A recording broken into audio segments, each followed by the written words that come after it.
किसी ने ठीक ही कहा है कि उनके साथ जरूर रहो जिनका वक्त खराब है, पर उनका साथ छोड़ दो जिनकी नीयत खराब है। आज की कहानी एक लड़के की है। एक 24 साल का लड़का जो कि एक जमींदार के यहाँ नौकरी करता था। उसके माँ बाप इस दुनिया में नहीं थे। जिंदगी बड़ी कठिनाइयों में बीत रही थी। वह जाता था, रोज पैसे कमाकर घर आता था, खाना बनाता था, खाता था और सो जाता था।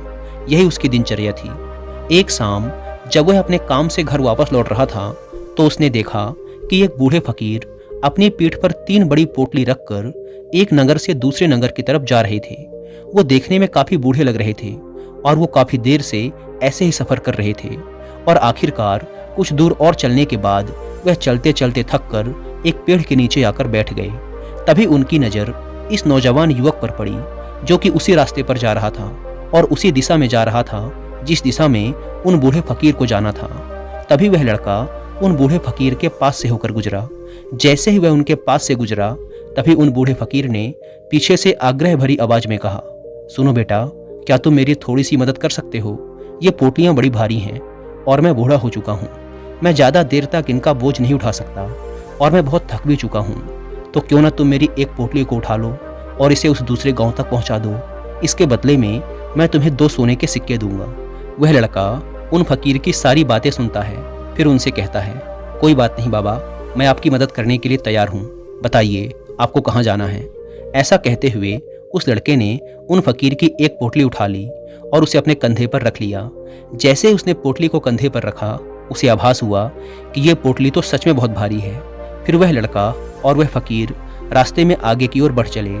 कुछ देर तक चलने के बाद देखते ही देखते वह गांव खत्म होने लगा और अब एक सुनसान रास्ता आगे की ओर जा रहा था।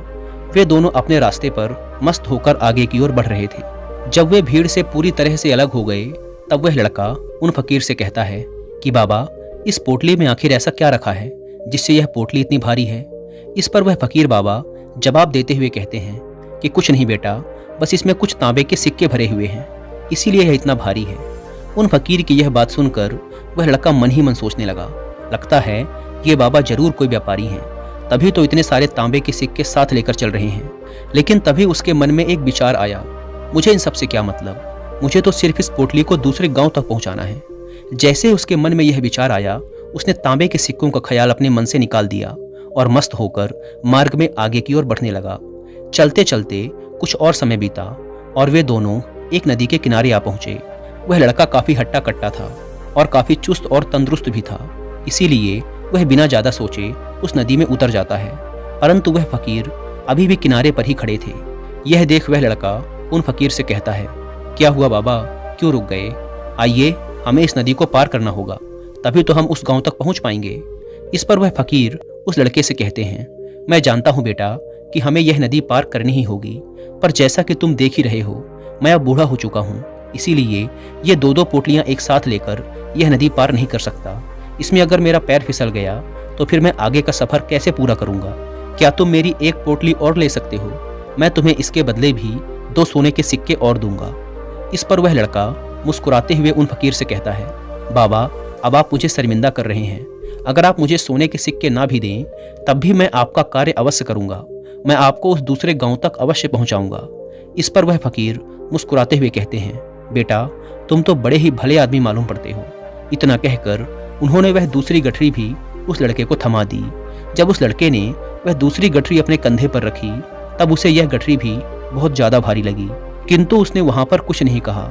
जैसे तैसे उन दोनों ने वह नदी पार की। नदी पार करने के बाद बातों ही बातों में उस लड़के ने उन फकीर से कहा, बाबा, आखिर इस दूसरी गठरी में क्या है, क्योंकि यह भी बहुत भारी है।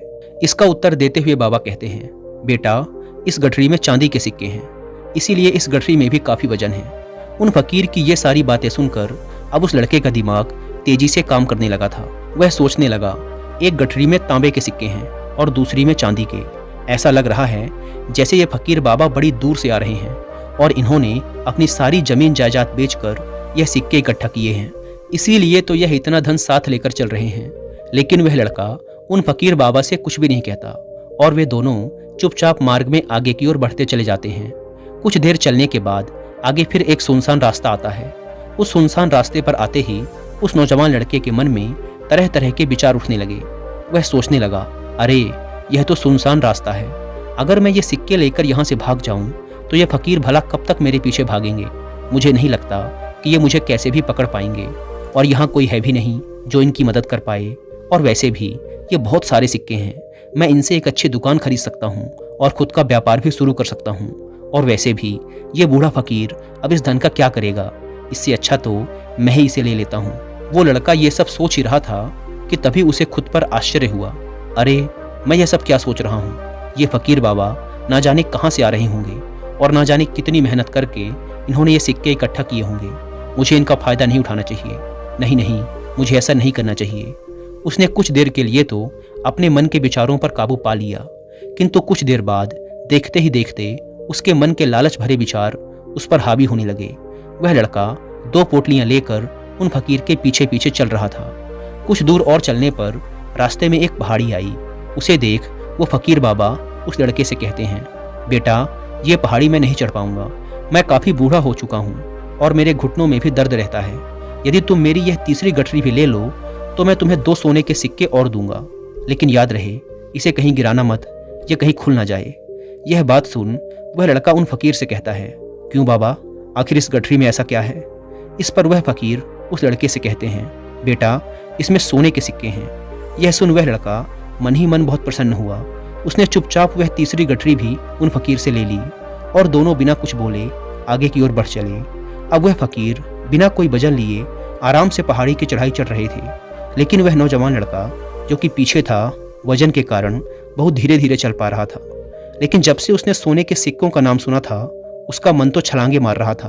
वह मन ही मन सोच रहा था कि अगर ये सारे सिक्के मुझे मिल जाएं तो मेरा जीवन तो बड़ी आसानी से कट जाएगा।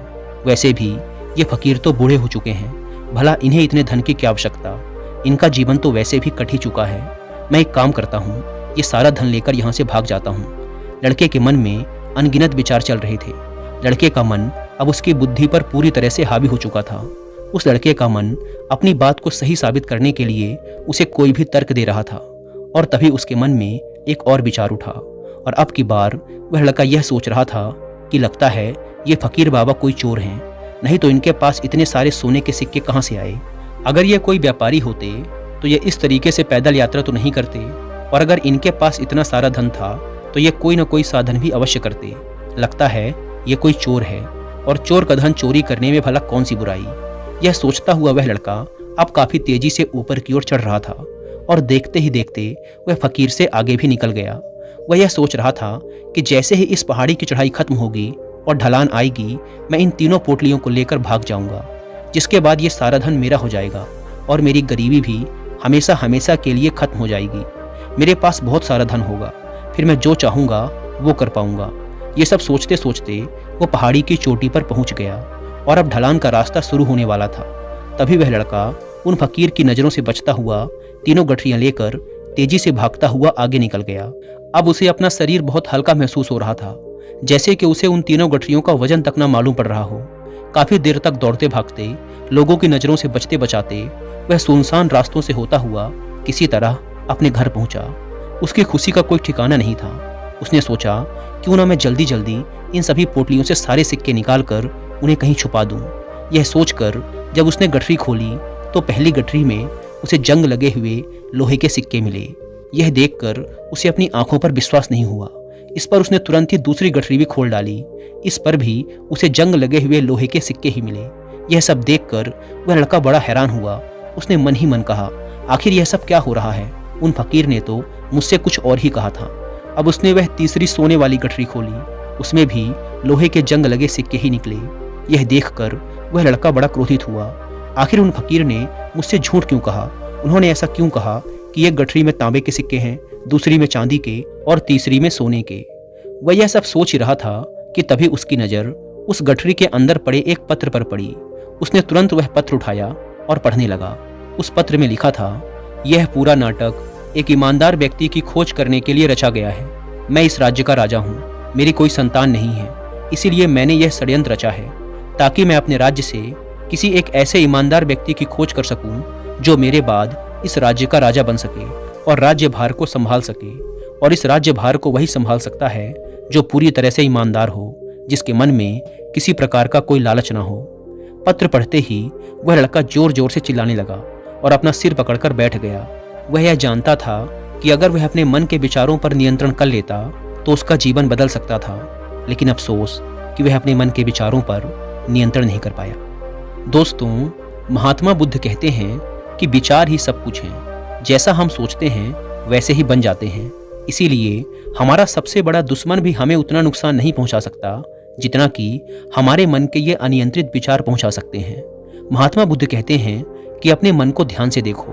हमारे मन में जो विचार चलते हैं वही विचार शब्द बनते हैं और विचार ही कर्म के रूप में प्रकट होते हैं। बार बार दोहराने पर कर्म आदत में बदलता है और समय के साथ धीरे धीरे यह आदतें हमारे चरित्र का गठन करती हैं और आगे चलकर यही चरित्र हमारे भाग्य का निर्माण भी करता है। इसीलिए हमारा अपने विचारों के प्रति सजग रहना बेहद आवश्यक है। हमारा जागरूक रहना बेहद आवश्यक है।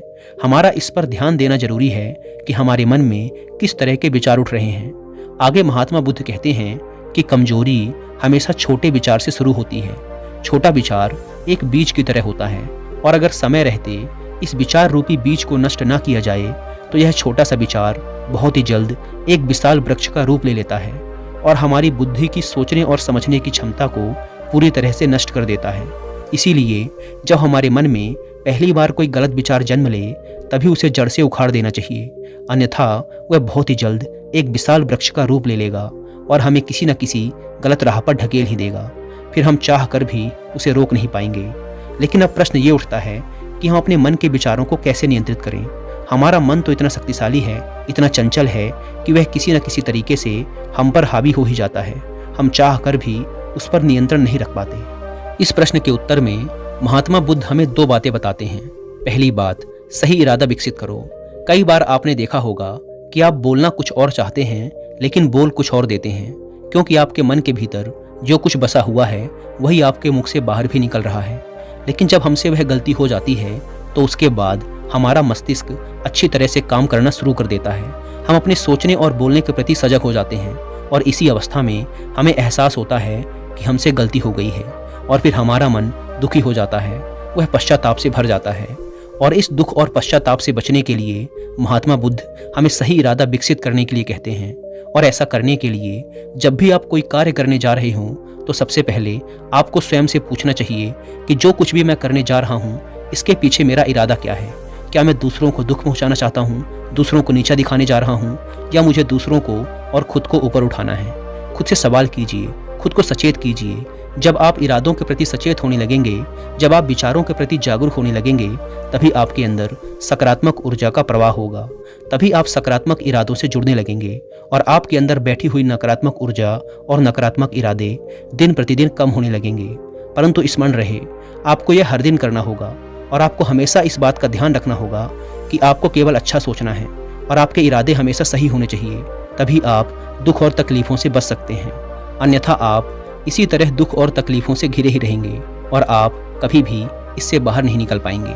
दूसरी बात, विचारों के प्रति जागरूकता विकसित करो, जिससे आपका मन धीरे धीरे शांत होने लगेगा और आपके मन में बसी हुई सभी नकारात्मक ऊर्जाएं, सभी नकारात्मक विचार खत्म होने लगेंगे और आप शांति की दिशा में आगे बढ़ेंगे। और आपको इसके लिए सिर्फ इतना ही करना है कि इस पल में जो कुछ भी घटित हो रहा है आपकी आंखों के सामने, आपके अंदर जो कुछ भी जैसा भी चल रहा है, बस उसे देखते रहना है। अपने मन के अच्छे बुरे विचार, अपनी भावनाओं और यादों पर बिना कोई प्रतिक्रिया दिए बस उन्हें देखते रहना है, जिससे आपके मन के सारे विचार देखते ही देखते खत्म होने लगेंगे। आपका मन खाली होने लगेगा। इसके बाद आप न केवल नकारात्मक विचारों से बच सकते हैं, बल्कि आप बहुत सी दुख और तकलीफों से भी दूर रह सकते हैं। इसीलिए तथागत बुद्ध कहते हैं कि जो स्वयं को देखता है वही सबसे बड़ा तपस्वी है। अर्थात जो अपने मन में चल रहे विचारों को सिर्फ देखता है और उन पर कोई भी प्रतिक्रिया नहीं करता, सिर्फ उन्हें देखता है और समझता है, वास्तव में वही अपने मन पर नियंत्रण भी कर सकता है और वही अपना जीवन सुखी और खुशहाली के साथ जी सकता है। इसीलिए यदि आप भी अपने जीवन को सुखी और खुशहाल बनाना चाहते हैं तो आपको अपने मन पर नियंत्रण साधना ही होगा, अपने मन में चल रहे विचारों के प्रति जागरूक होना ही होगा और अपने मन को खाली करना ही होगा। दोस्तों, उम्मीद है कि आपको इस वीडियो से बहुत कुछ सीखने को मिला होगा और वीडियो में यहाँ तक बने रहने के लिए आपका बहुत बहुत धन्यवाद।